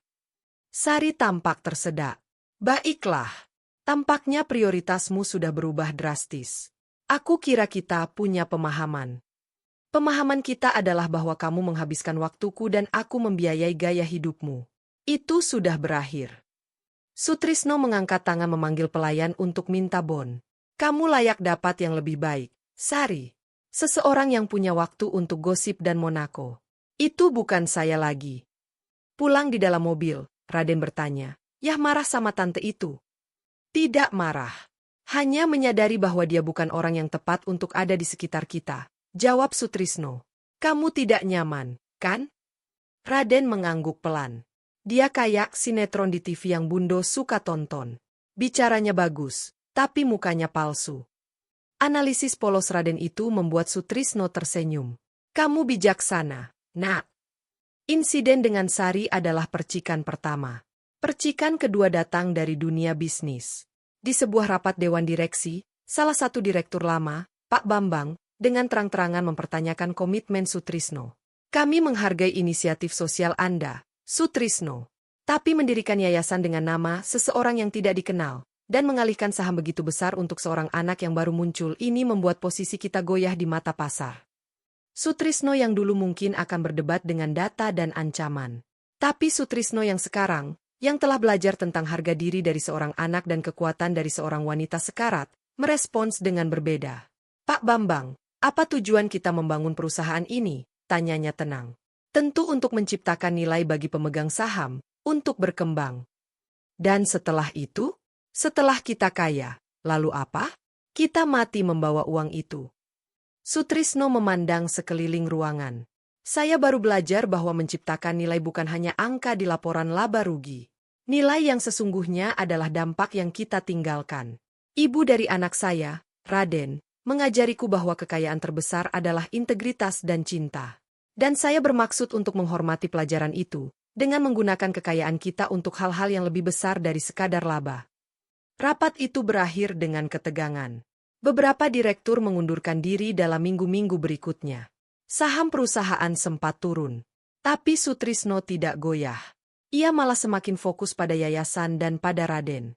Pelajaran terbesar datang dari hal yang paling sederhana. Raden sedih karena nilai matematikanya jelek. Guru lesnya melapor bahwa Raden tertinggal jauh dari anak seumurannya. Kenapa tidak bilang pada Yah? Tanya Sutrisno. Malu, jawab Raden. Yah orang pintar. Pasti kecewa. Sutrisno teringat bagaimana dulu ayahnya selalu marah saat ia tidak ranking 1. Ia tidak ingin mengulanginya. Yah tidak kecewa. Yah mau bantu. Yuk, kita belajar bersama. Malam-malam berikutnya, setelah makan malam, mereka duduk di meja makan besar. Sutrisno, dengan kesabaran yang ia pelajari, mengajari Raden matematika dasar. Ia terkejut melihat betapa cerdasnya Raden sebenarnya. Hanya saja ia tidak pernah mendapat fondasi yang baik. Mereka tertawa saat membuat kesalahan, bertepuk tangan saat suatu soal berhasil dipecahkan. Di momen-momen itu, di antara coretan-coretan di kertas, Sutrisno merasa lebih terhubung dengan anaknya daripada di semua restoran mewah atau acara sosial. Suatu hari, Raden pulang dengan mata berkaca-kaca. Seorang anak di sekolah barunya yang elit mengejeknya karena logat Jawanya dan karena ia tidak tahu brand sepatu yang sedang trendy. Katanya, "Aku anak gelandangan yang cuma numpang kaya," bisik Raden. Amarah Sutrisno menyala. Insting lamanya adalah memanggil pengacara, mengancam sekolah, atau mentransfer anak itu ke luar negeri. Tapi ia melihat air mata di mata Raden, dan ingat pesan Sri, "Jangan jadikan dia seperti dirimu yang dulu." Duduklah Sutrisno di samping Raden. "Dengar, Nak." Orang itu berkata begitu karena dia takut. "Takut apa?" "Takut karena kamu berbeda. Takut karena kamu datang dari tempat yang tidak mereka kenal, dan kamu punya sesuatu yang mereka tidak punya. Kamu tahu betapa berharganya sebuah keluarga, betapa mahalnya sebuah perjuangan. Itu membuatmu kuat. Sepatu mahal tidak bisa membeli itu. Tapi tetap sakit, yah." "Iya, sakit. Tapi sakitnya akan berlalu. Yang tinggal adalah pelajaran. Dan kamu tahu apa? Besok, Yah akan antar kamu ke sekolah. Dan kita akan jalan ke kelas kamu dengan kepala tegak." Keesokan harinya, Sutrisno yang biasanya diantar sampai gerbang sekolah, turun dari mobil dan berjalan menggandeng Raden melewati halaman sekolah, menyapa kepala sekolah dan beberapa orang tua yang terkejut melihatnya. Ia tidak mengatakan apa-apa tentang insiden itu. Kehadirannya saja sudah cukup sebagai pernyataan, anak ini penting. Anak ini dilindungi. Raden berjalan dengan bahu sedikit lebih tegak. Lambat laun, perubahan dalam diri Sutrisno mulai terlihat nyata. Ia menjual beberapa aset mewah yang tidak berarti, sebuah kapal pesiar yang hampir tidak pernah ia pakai, sebuah koleksi mobil yang hanya menjadi pajangan. Uangnya dialirkan ke yayasan.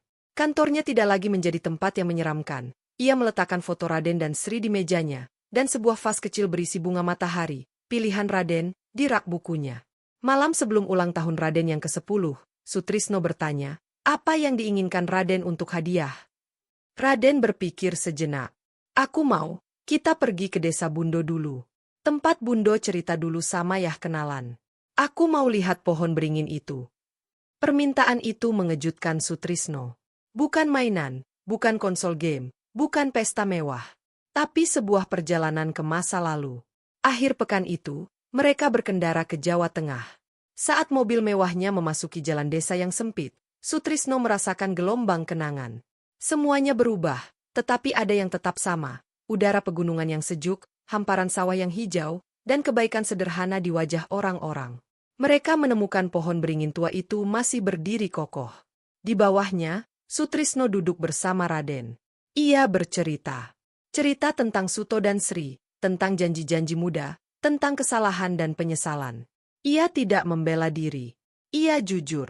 "Jadi, Yah pergi karena ingin kaya?" tanya Raden. "Yah pergi karena bodoh, Nak. Yah pikir jadi kaya akan membuat semua baik-baik saja. Tapi yang terjadi, Yah kehilangan yang paling berharga." Raden memandang pohon beringin yang rindang. Tapi akhirnya Yah balik juga. Walaupun Bundo sudah tidak ada. Ia menatap Sutrisno. "Mungkin Bundo di sini, dengar kita." Mungkin benar. Dalam kesunyian desa, di bawah naungan pohon yang menyaksikan cinta dan kepergian, Sutrisno merasa sebuah kedamaian. Ia telah membawa anaknya ke akarnya, dan menunjukkan kepadanya dari mana ia berasal, bukan untuk membebani, tetapi untuk memahami. Pulang ke Jakarta, sesuatu telah berubah. Raden lebih sering tersenyum. Ia mulai bercerita tentang teman-teman barunya yang tidak memandang latarnya. Ia bahkan mengajak seorang teman dari keluarga sederhana untuk bermain ke apartemen, dan dengan bangga menunjukkan kebun kecil di balkon. Sutrisno, di sisi lain, telah belajar bahwa menjadi ayah bukan tentang memberikan segala sesuatu, tetapi tentang hadir. Bukan tentang mengajari, tetapi juga belajar. Bukan tentang mengendalikan, tetapi tentang membimbing. Kekayaannya yang dulu menjadi tembok, Kini perlahan ia ubah menjadi jembatan. Jembatan untuk mendekat pada anaknya, dan jembatan untuk menjangkau mereka yang membutuhkan. Ia masih seorang miliarder. Tapi ia tidak lagi hidup dalam kemewahan yang kosong. Ia hidup dalam kekayaan yang baru ia pahami. Kekayaan memiliki keluarga, memiliki tujuan, dan memiliki kesempatan untuk memperbaiki kesalahan. Dan pelajaran itu, ia sadari, datang bukan dari buku bisnis atau seminar motivasi, tetapi dari seorang bocah yatim yang berani menarik ujung jasnya di sebuah restoran mewah, dan dari wanita pemberani yang mengajarinya arti cinta sejati di detik-detik terakhir hidupnya. 5 tahun. Dedaunan maple Jepang di taman pribadi rumah itu berwarna jingga kemerahan, menandai musim gugur yang kelima sejak Raden pertama kali menginjakan kaki di penthouse yang megah. Tapi mereka sudah tidak tinggal di sana. Sebuah rumah bergaya minimalis namun hangat di kawasan yang lebih hijau, dengan halaman yang luas untuk berkebun dan anjing peliharaan, telah menggantikan menara kaca itu. Di sini, langit bisa terlihat lebih jelas, dan suara burung di pagi hari menggantikan deru AC sentral. Sutrisno, 52 tahun, duduk di beranda belakang, menyeruput teh hijau. Rambutnya mulai memutih di pelipis, memberikannya wibawa yang lebih lembut dibandingkan ketajaman masa lalunya. Di tangannya, ada laporan tahunan Yayasan Sri dan Raden. Angkanya membanggakan, 15 klinik kesehatan ibu dan anak di daerah tertinggal, 50 beasiswa penuh untuk anak-anak berprestasi dari keluarga miskin, dan sebuah program pelatihan keterampilan yang telah memberdayakan ratusan ibu tunggal. Tetapi yang lebih membanggakan adalah foto-foto di laporan itu, senyum anak-anak yang sembuh, cahaya di mata para ibu yang mendapatkan penghasilan pertama mereka, surat-surat ucapan terima kasih dari para penerima beasiswa. Yah, lihat ini. Raden, kini remaja 14 tahun yang bertubuh tinggi dan ramping, mendekat dengan laptopnya. Wajahnya adalah perpaduan sempurna antara ketegasan Sutrisno dan kelembutan Sri. Matanya yang jernih, warisan ibunya, berbinar dengan antusiasme. Sutrisno mengalihkan pandangannya dari laporan. Apa, nak? Proyek sainsku disetujui sekolah untuk dikirim ke kompetisi nasional. Aku mau bikin filter air sederhana dari bahan lokal buat daerah yang airnya tercemar. Terinspirasi dari klinik yayasan kita di Kalimantan yang kemarin kita kunjungi. Sebuah kebanggaan yang hangat mengalir di dada Sutrisno. Bukan tentang kompetisi atau kemenangan, tapi tentang mengapa Raden melakukannya. Itu ide hebat. Butuh dana. Sudah dianggarkan dari uang sakuku yang disisihkan. Tapi butuh mentor teknis. Bisa minta tolong tim engineering di yayasan buat review desainku? Tentu saja. Aku akan telepon Pak Ardi nanti. Sutrisno tersenyum. Ini adalah dinamika mereka sekarang. Raden yang mandiri dan punya ide. Sutrisno yang mendukung dengan sumber daya dan koneksi, tetapi tidak pernah mengambil alih. Ibu Marni, yang kini lebih seperti nenek bagi Raden, mengantar camilan. Ini pisang goreng kesukaan Raden. Jangan lupa makan, nanti sekolahnya lesu. Terima kasih, Mbah Marni, sahut Raden dengan manis, menyambar satu. Hubungan mereka sangat dekat, pengganti kehangatan seorang nenek yang tidak pernah Raden kenal. Hidup mereka tidak lagi tentang kemewahan yang mencolok. Rumah ini nyaman, bahkan sangat nyaman, tetapi tidak berlebihan. Uang dialirkan untuk hal-hal yang bermakna, perjalanan mengunjungi proyek-proyek yayasan, buku-buku, pendidikan, dan pengalaman. Sutrisno masih seorang miliarder. Namun gaya hidupnya telah berubah drastis. Pensiun dini dari operasional bisnis sehari-hari, ia kini menjabat sebagai ketua dewan pengawas, lebih banyak membimbing daripada mengendalikan, memberikannya waktu yang paling berharga, waktu bersama anaknya, dan waktu untuk proyek-proyek kemanusiaan. Namun, warisan Sri tidak hanya tentang kebaikan sosial. Ia juga tentang kejujuran dan keberanian menghadapi masa lalu.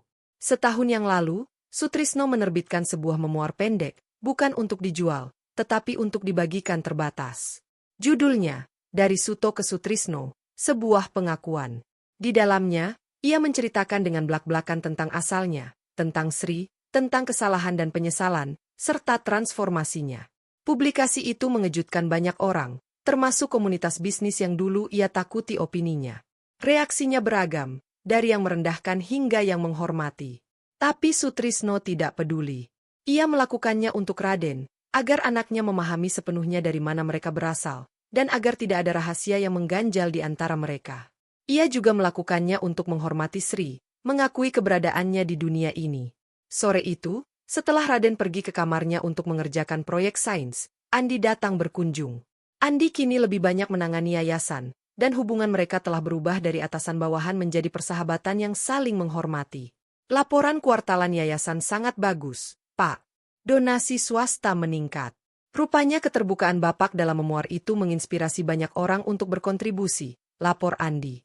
Bukan tentang inspirasiku, Andi, tapi tentang cerita Sri dan Raden. Orang-orang terhubung dengan cerita nyata, bukan dengan angka, ucap Sutrisno. Betul. Oh ya, ada permintaan wawancara dari majalah. Ingin menampilkan Bapak dan Raden sebagai figur ayah anak yang inspiratif. Sutrisno menggeleng. Tolak dengan halus. Kami bukan inspirasi untuk dijual. Privasi Raden adalah yang utama. Biarkan dia tumbuh normal. Andi mengangguk, sudah menduga jawaban itu. Ada satu hal lagi. Tanah di desa tempat almarhumah Sri dulu berhasil kita beli. Sesuai keinginan Bapak, kita akan bangun perpustakaan dan taman belajar anak di sana. Namanya, Taman Baca Sri. Sutrisno tersenyum, hatinya terenyuh. Bagus. Sri pasti senang. Beberapa hari kemudian, mereka melakukan perjalanan rutin yang paling penting dalam setahun, ziarah ke makam Sri. Kuburannya sederhana namun terawat baik, di tengah taman pemakaman yang hijau. Seperti biasa, Raden membawa bunga matahari, bunga favorit Sri menurut cerita Sutrisno. Sutrisno sendiri membawa laporan yayasan dan secangkir kopi tubruk, kopi yang biasa mereka minum bersama dulu. Mereka duduk di bangku dekat nisan. Suasana tenang, damai. 5 tahun ya, yah, sejak Bundo pergi, ucap Raden, menyapu daun kering di atas nisan. 5 tahun yang mengubah segalanya, gumam Sutrisno. Ia menatap nama, Sri, yang terpahat sederhana. Kadang aku masih bermimpi tentang gang sempit itu. Tentang wajahmu yang penuh ketakutan. Aku juga kadang mimpi, akui Raden. Tapi sekarang mimpinya berbeda. Bukan lagi mimpi buruk kehilangan Bundo. Tapi mimpi Bundo tersenyum lihat kita dari sini. Sutrisno menepuk pundak anaknya. Dia pasti tersenyum. Nak, lihatlah kamu sekarang. Karena Yah, sahut Raden. Yah yang mengajariku, melindungiku, dan mencintaiku. Kata-kata itu, diucapkan dengan tulus oleh seorang remaja yang tidak lagi bocah, adalah hadiah terbesar yang pernah diterima Sutrisno. Lebih dari kekayaan manapun. Tidak, nak. Justru kamulah yang mengajariku. Tentang arti sebenarnya dari kekayaan. Sutrisno memandang ke kejauhan. Dulu, aku pikir kekayaan adalah angka di rekening bank, mobil mewah, dan rasa hormat yang ditakuti orang. Tapi semua itu kosong. Kekayaan sejati. Ia menatap Raden, adalah memiliki seseorang untuk dicintai dan dilindungi. Memiliki tujuan yang lebih besar dari dirimu sendiri. Dan memiliki kedamaian untuk melihat ke belakang, meski dengan penyesalan, tetapi tanpa beban kebencian pada diri sendiri. Mereka duduk dalam keheningan yang nyaman, ditemani kicau burung dan desir angin di pepohonan. Yah, apa rencana kita selanjutnya? Tanya Raden setelah beberapa saat. Untuk yayasan. Aku punya ide. Bagaimana kalau kita mulai program beasiswa pertukaran pelajar untuk anak-anak dari daerah terpencil? Agar mereka bisa melihat dunia yang lebih luas, seperti kamu melihat dunia yang lebih luas dari gang sempit dulu. Raden wajahnya berseri. Ide yang bagus. Aku bisa bantu seleksi dan jadi mentor untuk mereka soal adaptasi. Aku tahu rasanya jadi orang baru di dunia yang asing. Sutrisno tersenyum bangga. Visi kemanusiaan itu kini juga menjadi visi anaknya. Warisan Sri tidak akan pernah mati. Di perjalanan pulang, Raden yang menyetir. Ia baru saja lulus kursus mengemudi dasar.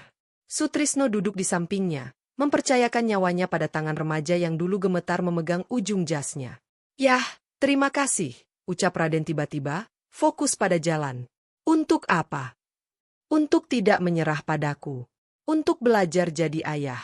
Untuk memilih mengikutiku ke gang itu dulu. Sutrisno tersenyum, matanya berkaca-kaca. Tidak, Raden. Terima kasih padamu. Karena kamu menghentikanku.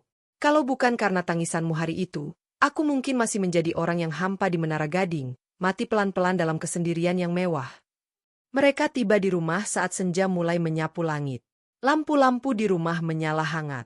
Anjing mereka, seekor golden retriever bernama Kukuh, menyambut dengan ekor yang bergoyang girang. Ibu Marni telah menyiapkan makan malam sederhana, sayur asem, ikan bakar, dan sambal terasi, makanan yang selalu mengingatkan mereka pada akar. Malam itu, setelah makan malam, Sutrisno masuk ke ruang kerjanya yang sederhana di rumah. Di dinding, tidak ada lagi diploma atau penghargaan bisnis. Yang ada adalah foto-foto. Foto Sri muda yang tersenyum cerah, dari arsip lama yang berhasil ia selamatkan dari rumah saudara Sri. Foto Raden kecil di gubuk mereka yang ia potret diam-diam hari pertama mereka bertemu. Foto mereka berdua di bawah pohon beringin, dan foto-foto terkini mereka bersama para penerima manfaat yayasan. Dia mendekati foto Sri. "Lihat, Sri," bisiknya. "Anak kita luar biasa. Dia baik, pintar, dan punya hati sebesar langit. Aku tidak bisa mengembalikan waktumu. Tapi aku telah menjaga janjiku." Dia kemudian mengambil sebuah album kecil dari laci. Di dalamnya, ada gambar pertama Raden, 3 figur tongkat bertuliskan, "Yah, Bundo, dan Raden." Ia tersenyum. Kekayaan sejati bukanlah apa yang bisa dibeli, melainkan apa yang telah dibangun. Sebuah hubungan, sebuah keluarga, sebuah warasan cinta yang terus hidup melalui kebaikan. Ia menutup albumnya dan memandang keluar jendela. Bintang-bintang mulai bermunculan. Di suatu tempat di antara bintang-bintang itu, ia percaya Sri sedang tersenyum. 20 tahun lalu, ia kehilangan segalanya karena mengejar kekayaan. 5 tahun lalu, di sebuah gang sempit, ia menemukan kembali segalanya. Dan kini, di rumah yang dipenuhi cinta dan tujuan, ia akhirnya memahami. Kekayaan sejati bukanlah tentang seberapa banyak yang kau miliki, tetapi tentang seberapa banyak yang bisa kau berikan, dan seberapa dalam kau bisa mencintai. Sutrisno, sang miliarder, telah menemukan hartanya yang paling berharga bukan di bank atau di portofolio investasinya, tetapi dalam pelukan anaknya, dalam kenangan seorang wanita pemberani, dan dalam kesempatan untuk menebus kesalahan dengan membuat dunia menjadi tempat yang sedikit lebih baik.